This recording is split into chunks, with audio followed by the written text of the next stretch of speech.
नहमदुहु व नुसल्ली अला रसूलिल करीम अम्मा बाद वअऊज़ु बिल्लाहि मिनश शैतानिर रजीम बिस्मिल्लाहिर रहमानिर रहीम व अम्मा बिनिअमति रब्बिका फहद्दिस।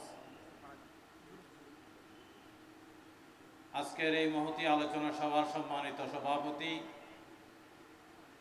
18 কোটি মুসলিম জনতার নয়নমণি, আমির হেফাজত, উস্তাদে মোহতরম আল্লামা মহিবুল্লাহ বাবনগরী দামত বরকাতুল আলিয়া, উপস্থিত উলামায়ে কেরাম, সংগ্রামী নেতৃবৃন্দ, তালেবান উলামা নবুয়ত,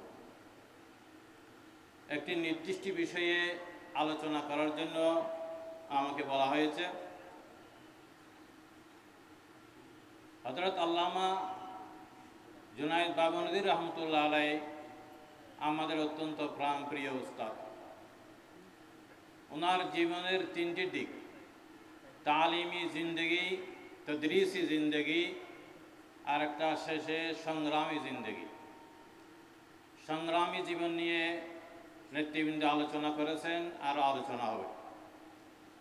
তদরিসি জিন্দগির মধ্যে এক কথায় তিনি হাদিস জগতের সম্রাট ছিলেন।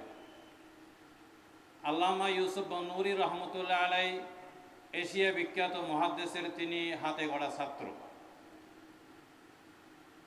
আল্লামা ইউসুফ বননুরী রহমতুল্লাহ আলাইহি আল্লামা আনোয়ার শাহ কাশ্মীরি রহমতুল্লাহ আলাইহির ছিলেন আমানত, হাদিসের আমানত আল্লামা ইউসুফ বননুরী রহমতুল্লাহর কাছে রেখে গেছেন। সেই আমানত হুবহু সিনা বসিনা আমাদের উস্তাদ আল্লামা জুনায়েদ বাবনগরী রহমতুল্লাহ আলাইহিকে দান করেছে। এত প্রশস্ত মন নিয়ে আল্লামা জুনায়েদ বাবনগরী রহমতুল্লাহ আলাইহি হাদিসের দরস দিতেন। যারা ওনার দরসে বসেছেন আপনারা জানেন, অনেক প্রশস্ত মন, সংকীর্ণ মন নিয়ে তিনি কোনো সময় অতিবাহিত করেননি। মজহাব কোনো চিন্তাধারাকে খাটো নজরে দেখা, সংকীর্ণ নজরে দেখা ওনার অভ্যাস ছিল না। আমাদের সহপাঠীদের মধ্যে কিছু কিছু আহলে হাদিস ছাত্র ছিল। বাবনগর মাদ্রাসায় আমরা যখন ওনার কাছে মুসলিম শরীফ পড়তেছি, আমাদের দরসের মধ্যে কিছু ছাত্র ছিল আহলে হাদিস ছাত্র। হুজুর আহলে হাদিস ছাত্রদেরকে বেশি গুরুত্ব দিতেন। তাদেরকে বলতেন, তোমরা মোতালা করে আসবে এবং যত পারো সব প্রশ্ন করবে, আমি তোমাদের সব প্রশ্নের জবাব দেব।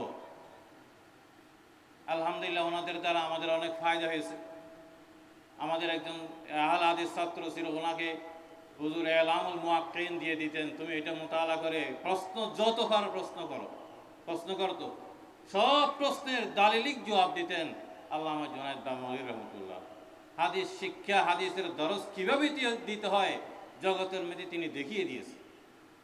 এক পর্যায়ে তিনি খেলাত খলফাল ইমামের এই বহসের মধ্যে এসে অন্যান্য মাযহাবের দলাইল পেশ করার পরে এবার হানফিদের যখন দলাইল পেশ করতেছেন একটা করে কয়েকদিন ধরে 60টা পর্যন্ত হাদিসের দলাইল পেশ করেছেন তিনি। সুবহানাল্লাহ। এই দিন তিনি বলতেছেন, ওই আহলে হাদিস ছেলেদেরকে বলতেছেন, তোমরা কি মনে কষ্ট পেয়েছো? আমি দলিলের আলোকে বলেছি, দলাইলের আলোকে বলেছি, আমি কোনো মযহাবকে খাটো করতে চাই না। এবং আল্লামা জুনায়েদ বাবনগরী রহমতুল্লাহ আলাইহি যখন হাদিসের দরস দিতেন, তিনি এত দলিল ভিত্তিক হাদিসের দরস দিতেন, আমাদেরকে বলতেন, দলিল ছাড়া কোনো কথা তোমরা বলবে, দলিল ছাড়া কোনো কথা বলা যাবে না। শাফিঈ হানাফি ইখতিলাফ সব উলামায়ে কেরাম বলে, হাদিসের দরসের মধ্যে শাফিঈ হানাফি ইখতিলাফ আইম্মা সব উলামায়ে কেরাম বলেন। আল্লামা জুনায়েদ বাবনগরী রহমতুল্লাহ আলাইহি বলতেন, কিন্তু ওনার নুকতায়ে নজর ছিল হাদিসে আলো। তিনি হানাফিদের আদিল্লে আহনাফ বলতেন, কিন্তু হাদিসের হুকুমও বলতেন। এই যে হাদিস মুরসাল, এই হাদিস সহিহ, এই হাদিস হাসান, এটাও তিনি বলতেন। ওই হাদিসের মোকাবেলায় হানাফিদের হাদিসটা অনেক শক্তিশালী, অনেক বলিষ্ঠ হাদিস, এরকম বলতেন। যার কারণে হানফি উলামায়ে কেরামদের এই দলিল অনেক বলিষ্ঠ হয়ে দাঁড়াত। এগুলো ওনার হাদিসের দরসের বৈশিষ্ট্য। তিনি বলতেন, আমাদেরকে দরসের মধ্যে বলতেন, যদি বাতিল ফেরকার মোকাবেলা করতে চাও তোমরা দুইটি জিনিসকে তোমরা অবলম্বন করতে হবে। একটি জিনিস হলো উলুমুল হাদিস পড়তে হবে, উলুমুল হাদিস পড়তে হবে, আর না হলে বাতিল ফেরকার মোকাবেলা করতে পারবে না। সব বাতিল ফেরকা আল্লাহ রসুলের হাদিসকে হাতিয়ার বানাবে, তোমরাও হাতিয়ার বানাবে, সবাই তো হাদিস পেশ করবে, কিসের আলোকে বাতিল ফেরকার মোকাবেলা করবে? উলুমুল হাদিস লাগবে, বাতিল ফেরকা হাদিস পেশ করবে, তোমরাও হাদিস পেশ করবে, তোমাদের হাদিস হাসান, বাতিল ফেরকার হাদিস জয়ীফ, কিসের আলোকে বলবে? উলুমুল হাদিসের আলোকে বলতে হবে, কাওয়ায়েদ ফি উলুমুল হাদিসের আলোকে বলতে হবে, উসুল হাদিসের আলোকে বলতে হবে। এই জন্য তিনি আল্লামা জুনায়েদ বাবনী রহমতুল্লাহ অনেক কষ্ট, অনেক পরিশ্রমের মাধ্যমে জামিয়া ইসলামিয়া বাবনগর মাদ্রাসায় 1401 হিজরি সালে তিনি উলুমুল হাদিসের দরস শুরু করে দিলেন। বাংলাদেশের মধ্যে সর্বপ্রথম তিনি এই বাবনগর মাদ্রাসায় উলুমুল হাদিসের দরস কায়েম করেছেন। এরপর হাটহাজারী মাদ্রাসায় আসে তিনি উলুমুল হাদিসের দরস কায়েম করেছেন। আলহামদুলিল্লাহ এখনও বড় বড় উলামায়ে কেরাম এখানে উলুমুল হাদিসের দরস দিচ্ছেন। তালেবান উলুমুল উওয়াদ আপনাদেরকে আমি অনুরোধ করে বলবো, দাওরায়ে হাদিস পড়ে আপনারা এই উলুমুল হাদিসের এই শোভা, উলুমুল হাদিসের এই দরস, এই শোভাকে আপনারা গুরুত্ব দিবেন। দেখবেন বাতিল ফেরকার মোকাবেলা, বেরলবি ফেরকা এবং অন্যান্য যত সব ফেরকার মোকাবেলার জন্য একমাত্র দালিলিক হাদিস হিসেবে যদি গ্রহণ করতে চান, তাহলে এই উলুমুল হাদিসকে আপনারা হাতিয়ার হিসেবে গ্রহণ করবেন, ইনশাআল্লাহ তাআলা কামিয়াবি দান করবেন। এবং ওনার জীবনের আরও একটা বৈশিষ্ট্য ছিল, সেটা ছিল তিনি বলতেন যে বাতিল ফেরকা মোকাবেলা করার জন্য তোমরা মুহাজ্জব ভাষা তোমরা অবলম্বন করবে।